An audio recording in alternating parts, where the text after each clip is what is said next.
Здравствуйте, меня зовут Нина. Сегодня у меня видео про новогодние базары, как я и обещала. Я вам расскажу, кто их организует, где, цена и так далее. Итак, с сентября организуются базары во всех городах. Их организуют или сообщества, или частные лица, кому это не лень. Так как надо составить гид, где описаны все правила, исключения, цены и формуляр. Затем дать объявление, найти участников. Найти участников не проблема, наоборот, это участники тебя ищут. Если у вас что-то особенное, вам легче найти место, а вот как мне с украшениями тяжелее, потому что с украшением очень много мастеров. И часто есть места, но мне говорят, что с украшениями мы уже укомплектованы, так как организатор выбирает с каждого вида рукоделия по 2-3, не больше, чтобы было разнообразие. А то вы придете как посетитель, а на базаре будут только свечи, мыло, и вязание, и все. Так что организаторам приходится делать сортировку, чтобы был баланс. Далее, как я сказала, организуют частные лица или сообщества. В нашем городе это общество фермеров. Вы скажете, в каком городе есть фермеры? Да, по-моему, это село. Но называется он у нас город. Города у нас отделяются иногда просто улицу. Переходишь и уже новый город. Или через мост переедешь. Называется город. К сожалению, фермеров у нас уже все меньше. Они продают свои земли, и потом их земли застраиваются домами или другими сооружениями. Происходят у нас эти базары в Доме культуры, в школах, в спортивных залах, на улицах и помещениях, которые сдаются специально. Итак, цена. Я платила у нас $50 за стол. В этом году мне было бесплатно, потому что в том году я выиграла сертификат на бесплатное участие. Но вообще в нашем городе стоит $50 за стол. Некоторые берут по 2-3 стола, смотря сколько у них материала. В другом городе я платила $30 и 60, но есть и по 150 за стол. Так что везде по-разному. Происходит большинство это в выходные, так как сами участники, как мы, у нас есть основная работа, а выходные уже мы сидим на этих базарах. Так, с этих денег организатор, он должен заплатить за помещение, за съем, за рекламу, формуляры, что там еще не знаю. Но в домах культуры помещения бесплатные. Город за съем ничего не берет. Надо только быстрее зарезервировать сами залы. Но наши фермеры, не знаю какой процент с этих денег, которую вы им платите, $50 за стол, отдают на благотворительность. В этом году это был второй базар после ковида. 2 года не было. И в том году был, но город сказал убавить количество участников, чтобы расстояние между столами был метр. А вообще ставят столы вообще впритык, только чтобы попа прошла. Я принимаю участие в базарах максимально 1 час от моего дома, так как надо туда ехать 1 час, там сидеть целый день, потом назад 1 час, и так 2 дня это очень тяжело. Так, например, в первый день ты приходишь к 8 утра, и до 10 надо установить свой материал, развесить, чтобы к открытию двери в 10 все было готово. И до 16:30. Затем собирать не надо, просто накрываешь свой стол, и помещение закрывается до следующего дня. Если у вас что-то украли, то организаторы ответственность не несут. В правилах это все описано. И еще один пункт для посетителей. К оплате стола надо еще дать подарок на сумму $20. Так что мы должны еще дать подарок на эту сумму. Организаторы, они устраивают призы за посещаемость. Как только люди приходят на базар, они заполняют бумажку с именем, и каждый час-полчаса устраиваются тиражи. И эти люди выигрывают подарок. Тоже происходит тираж номера, и какой подарок они выиграют, тот и забирают. Поэтому если $50 плюс $20, это получается $70 участие. Ну, это также в других городах то же самое. Так что если вы будете участвовать, в каждом городе вы должны дать какой-то свой материал еще дополнительно на $20. Везде это было вообще максимально на $20. И сейчас я поговорю, что надо взять с собой, или что я беру с собой, когда я участвую на базарах. Так, конечно, надо взять инструменты, потому что у меня бывало так, что все равно какое-то колечко откроется и украшение рассыпается. Иногда колечки такие не очень плотные, поэтому обязательно возьмите с собой инструменты. По 2 или 3 инструмента, чтобы было чем закрыть. Далее у меня вот визитные карточки я беру с собой в красивую коробочку, ставьте. Люди иногда они не покупают, но они берут твою визитную карточку. Я их имприме на сайте Vista, они делают имприме все там, и футболки, и чашки, и бизнес-карты, все. Вот у меня вот такая вот. Тот же самый логотип, как и на YouTube. Так же, как и на Facebook, чтобы не путаться. Такие вот у меня визитные карточки. Я беру сразу, ну, много так. Обязательно записывайте то, что вы продаете. Иначе потом через 2 дня у вас голова будет огромная, и вы все забудете. Я иногда смотрю свой список и думаю, а где же это, а где же это? Ну, забываю, надо записать.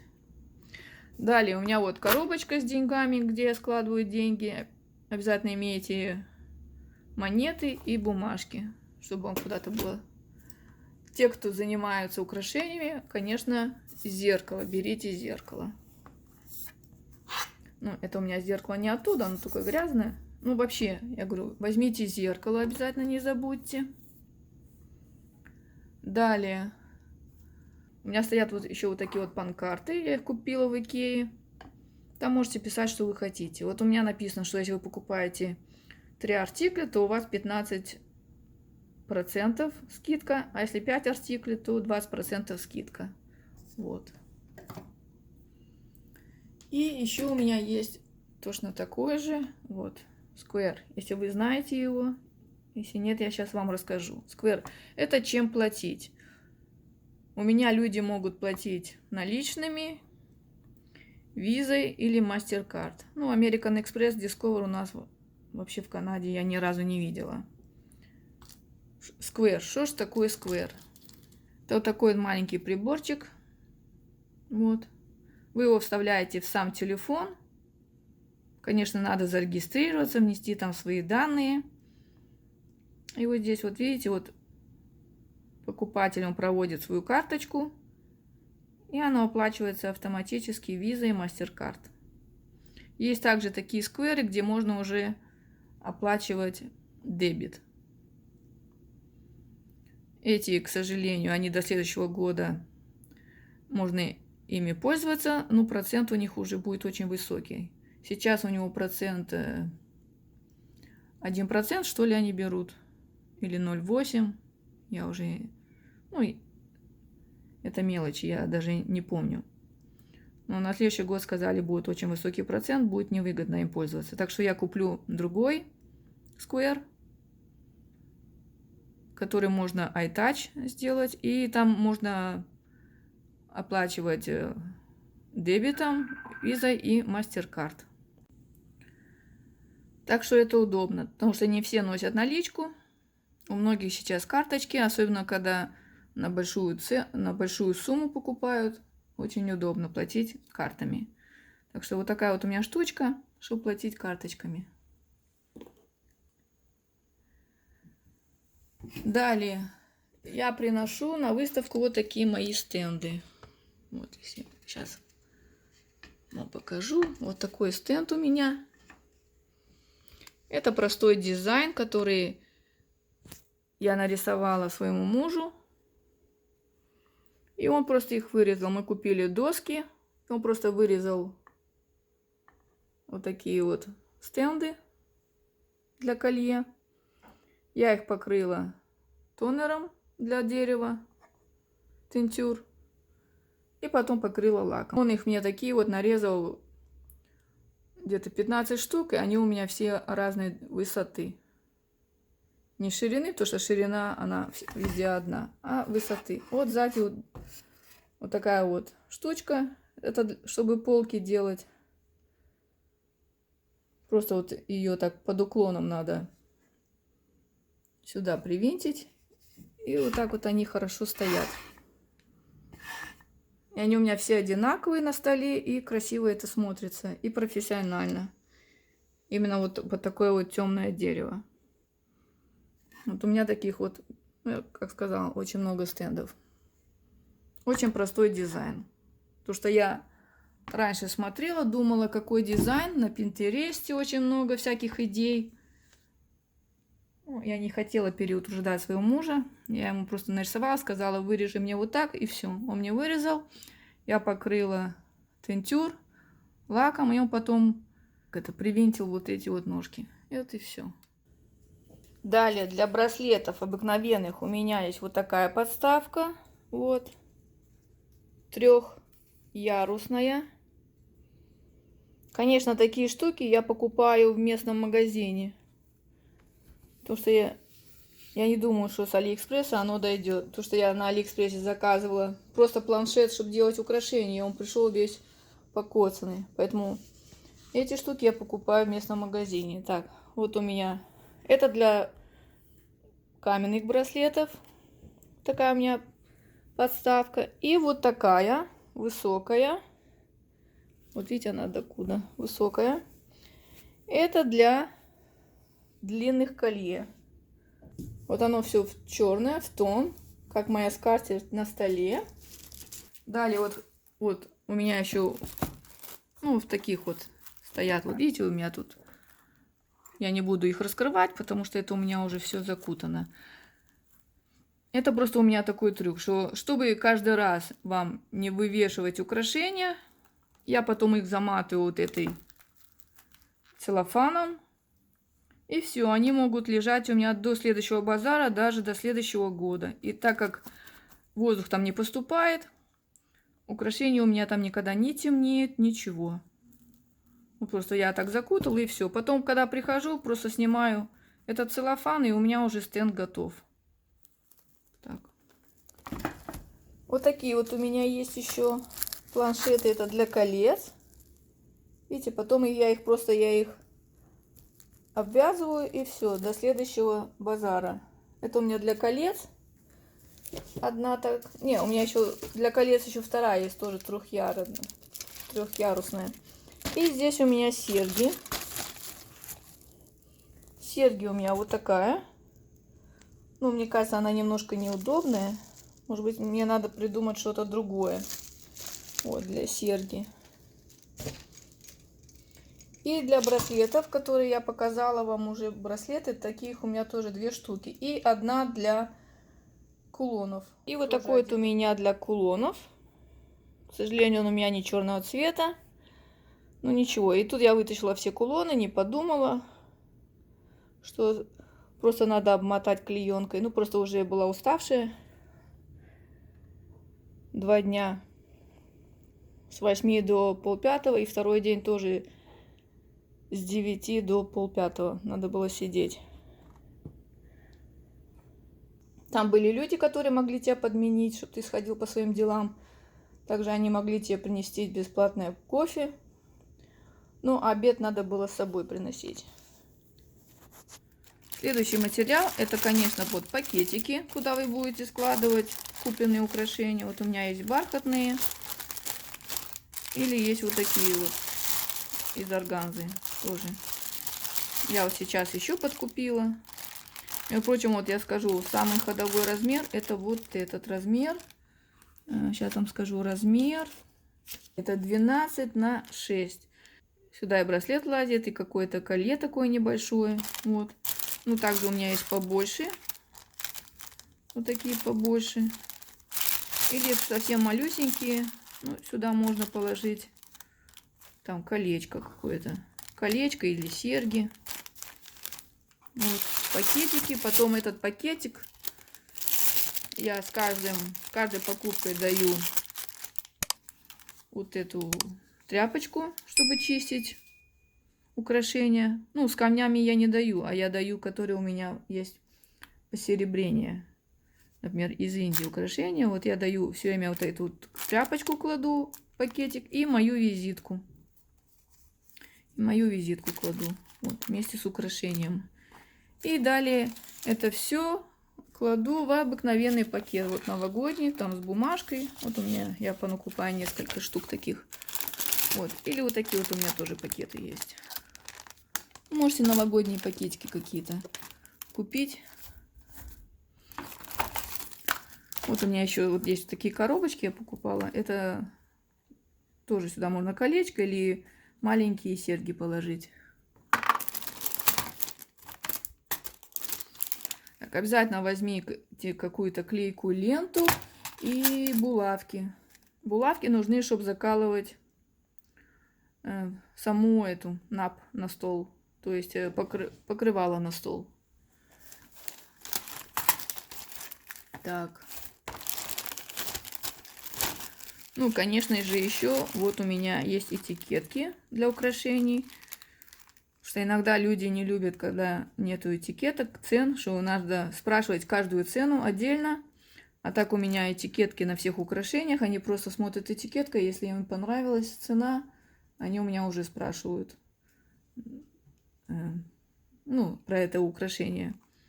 Ну, вообще, я заметила, что люди любят, когда цена на месте. Потому что я тоже иногда хожу по каким-то базарам, если нет цену, мне не хочется иногда спрашивать на каждый. О, а это какая цена, а это какая цена. Так что лучше, чтобы уже цена была. Далее, вот на стол я чем покрываю. Покрываю вот такой вот у меня. Это у меня просто простынь черного цвета. Очень длинная. Я взяла на кровать king size. Она очень длинная. Там что-то почти 3 метра на 3 метра. Вот. Потому что я на столе делаю как бы лесенку. И все это накрывается вот это у меня черной простынью. Ставлю потом сверху мои демонстраторы. И вот, короче, просто вот такая вот простынь. Потому что скатерть на стол вы такую длинную нигде не найдете. Так что у меня обыкновенная простынь. Как делаю я лесенку? Так, лесенку. Вот у меня есть вот такие вот ящики. Тоже они продаются в Икее. Я беру самые маленькие. Вот у меня даже тут номер остался. Вот самые маленькие ящики. 2 штуки. Вот вы их ставите друг напротив друга по разным краям стола. И на нее вы кладете какую-то доску, которая подходит по ширине. Доску, которая подходит по ширине. И вторую лесенку вы можете сделать выше. Тоже продаются такие ящики уже в других хозяйственных магазинах. То же самое вы ставите, на них кладете доску. И потом все это вместе от стола вы накрываете черной простынью. Закалываете булавками. Ставите ваши демонстраторы. Кладете вот такие вот стенды у меня с браслетами и с кольцами. И вот ваш стол очень профессионально и красиво смотрится. Ну вот, вроде бы я все обсудила, вам все рассказала. Надеюсь, вы не уснули, информация вам была полезна. Медленно говорила, чтобы ничего не забыть. Плюс мне еще надо вспоминать иногда русские слова. Так что, если вам было интересно, ставьте лайки, подписывайтесь, пишите ваши комментарии. До следующего видео в эфире. Всем мира и добра. Пока.